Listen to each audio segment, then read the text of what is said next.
राजगांगपुर विश्व हिंदू प्रखंड अनुकूल्य पौरपालिका community centre ठारे सर्वभारतीय विश्व हिंदू परिषद षष्ठी पूर्ति उत्सव पालन करा जाइअछि।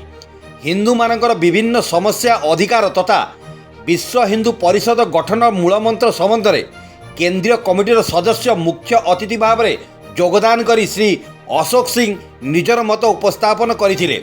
उक्त कार्यक्रम में राजगांगपुर विश्व हिंदू परिषदर सभापति राजेश शर्मा, अच्युतानंद करजी, धर्म प्रसारक, पूर्वतन नगरपाल पूर्णचंद्र राउत, बजरंग दलर संदीप दास, कमल अग्रवाल, अखिलेश शाही, युवा बीजेपी नेता सुधाकर पांडे, काउंसिलर सुमन शर्मा, स्वाति अग्रवाल, बुद्धनारायण साहू, समाजसेवी अनिता अग्रवाल, ऋषिलाल बीजेपी और विश्व हिंदू परिषदर बहु सदस्यों उपस्थिति में समस्त सांस्कृतिक कार्यक्रम अनुष्ठित होइतिला।